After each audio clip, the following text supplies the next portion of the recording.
Welcome back to നമ്മുടെ എയർലൻഡ് F M മലയാളത്തിന്റെ ഹൃദയതാളം. ഇത് ആർജെ ചിന്നൂസ് ആണ് നിങ്ങളുടെ കൂടെയുള്ളത്. നമ്മുടെ കൂടെയുള്ളത് നമ്മുടെ ഗസ്റ്റ് ശബരീഷ് പ്രഭാകറാണ്. Welcome back to the show. അപ്പോ നമ്മൾ നേരത്തെ പറഞ്ഞു ഇപ്പം കർണാടിക് ഫ്യൂഷന്റെ കാര്യമൊക്കെ പറഞ്ഞു. ഇപ്പം ഈ ഒരു സംഗീതം എന്ന് പറയുന്ന ഒരു മേഖലയിലേക്ക് ശബരീഷ് വന്നിട്ട് ഇപ്പം എത്ര കൊല്ലങ്ങളായി?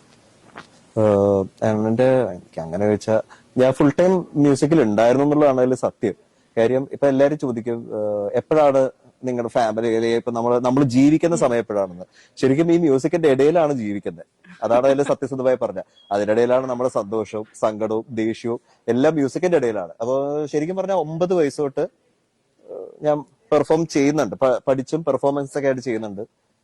26-27 വർഷം.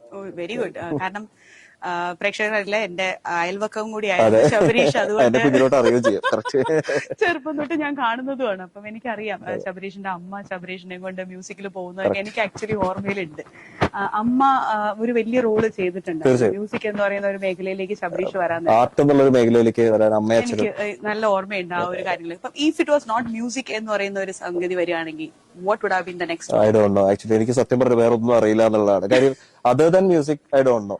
ഇപ്പൊ എല്ലാരും പറയുന്നു ഞാൻ അല്ലെങ്കിൽ ഇങ്ങനെ ഐ ഡോണ്ട് നോ. എനിക്ക് ചിന്തിക്കാനേ ഓപ്ഷൻ കിട്ടിയിട്ടില്ല. കാരണം 9-ാം വയസ്സ് തൊട്ട് എന്ന് പറയുമ്പോൾ അത് ചെറിയൊരു കാര്യമല്ല. ഇപ്പൊ നമ്മുടെ ജീവിതത്തിലൊക്കെ നമ്മൾ ജീവിക്കുന്നതിന്റെ ഒരു വലിയ കാലഘട്ടം തന്നെ ഇപ്പൊ മ്യൂസിക്കിന് വേണ്ടിയിട്ട് വെച്ചിട്ടുണ്ട്. അപ്പൊ എനിക്ക് ഒരിക്കലും അതൊരു ഓപ്ഷൻ ഇല്ല. ഇപ്പൊ ചിലവർ പറയും നമുക്ക് ചില ഇന്റർവ്യൂലൊക്കെ പറയാം ഞാൻ ഇതില്ലായിരുന്നെങ്കിൽ എഞ്ചിനീയർ ആയാലും.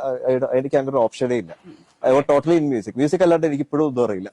അതാണ് സത്യം. ഓക്കെ, നെക്സ്റ്റ് ക്വസ്റ്റ്യൻ ഇസ്, ഇപ്പം നമ്മൾ മ്യൂസിക്കിൽ എപ്പോഴും പറയും വയലിനിസ്റ്റ് പറയുന്ന ഒരു കാര്യത്തിന് വെച്ചാൽ അതിന്റെ മെയിൻ ആയിട്ടുള്ളത് അതിന്റെ പോസ് എന്ന് പറയുന്നതാണ്. ജസ്റ്റ് ഹോൾഡ് ദ സൈലൻസ് എന്ന് പറയുന്നതാണ് വയലിനിലുള്ളത്. അത് ജീവിതത്തിൽ എത്രത്തോളം ഭാഗമാക്കാൻ പറ്റിയിട്ടുണ്ട്, അല്ലെങ്കിൽ അത് ലൈഫിൽ എത്രത്തോളം പഠിപ്പിച്ചിട്ടുണ്ട്? Pause I don't know. Actually എനിക്ക് സത്യം പറഞ്ഞാൽ അത് അറിയില്ല. ബിക്കോസ് സൈലൻസ് മ്യൂസിക്കിൽ വളരെ വലിയൊരു ഭാഗമാണ്. എത്രത്തോളം എവിടെയൊക്കെ നമുക്ക് ഇപ്പൊ വേണമെങ്കിൽ ഇങ്ങനെ നമുക്കത് ഇൻകോപ്പറേറ്റ് ചെയ്യാം. എന്ന് വെച്ചാൽ എവിടെയൊക്കെ നമുക്ക് നന്നായിട്ട് വായിക്കണം, എവിടെ വായിക്കാണ്ടിരിക്കണം എന്നുള്ള പോലെയാണ് നമ്മുടെ ജീവിതത്തിൽ. എവിടെയൊക്കെ നമ്മൾ നന്നായിട്ട് ജീവിക്കണം, എവിടെയൊക്കെ നമ്മൾ അതനുസരിച്ച് നമ്മൾ ലൈഫിൽ നിന്ന് ഇപ്പൊ ഒരു ചെറിയ സ്റ്റെപ്പ് ബാക്ക് എടുക്കുകയാണെങ്കിൽ അങ്ങനെ എടുക്കണം എന്നുള്ള ഒരു അങ്ങനെ വേണമെങ്കിൽ അതൊക്കെ നമുക്ക് ഇൻകോപ്പറേറ്റ് ചെയ്ത് പറയും. പക്ഷെ എനിക്ക് സത്യം പറഞ്ഞാൽ ഇതിന്റെ മ്യൂസിക്കിന്റെ ഇടയിലാണ് ബാക്കി എല്ലാ കാര്യങ്ങളും നടന്നു പോകുന്നത്. ഇപ്പൊ എന്റെ സന്തോഷം സങ്കടം ദുഃഖം വിഷമങ്ങൾ അല്ലെങ്കിൽ നമുക്ക് സ്ട്രെസ് ഇതെല്ലാം മ്യൂസിക്കിന്റെ ഇടയിലാണ് സംഭവിച്ചു പോകുന്നത്. ഞാൻ ഉറങ്ങുന്നത് ഇരിക്കുന്നത് ഇതെല്ലാം മ്യൂസിക്. ഇപ്പൊ എന്റെ വീട്ടില് ഇപ്പൊ നമ്മുടെ ഡ്രമ്മ് ജാഫ്രൊക്കെ എപ്പോഴും എന്റെ വീട്ടിലുണ്ടാവുന്നതാണ്. അപ്പൊ ജാഫ്രൊക്കെ വന്നു കഴിഞ്ഞാൽ ഞാൻ വയലിൽ ഒരിക്കലും പാക്ക് ചെയ്ത് വെക്കാറില്ല. എല്ലാവരും സാധാരണ വായിച്ചു കഴിഞ്ഞാൽ അത് പാക്ക് ചെയ്ത് ഭംഗിയായിട്ട് മാറ്റി വെക്കുക, അല്ലെങ്കിൽ അവർ കേസൊക്കെ ഇട്ട് അവർ മാറ്റി വെക്കുക, ഇതാണല്ലോ. ഇപ്പൊ വീട്ടിൽ ചെന്ന് കഴിഞ്ഞാൽ ഞാൻ വയലിൻ എപ്പോഴും ഓപ്പൺ ആയിരിക്കും. എനിക്ക് എപ്പോഴൊക്കെ കണ്ട അപ്പോഴൊക്കെ വന്ന് വായിക്കും. അങ്ങനെയാണ് ഞാൻ പ്രാക്ടീസ് ചെയ്യണതന്നെ.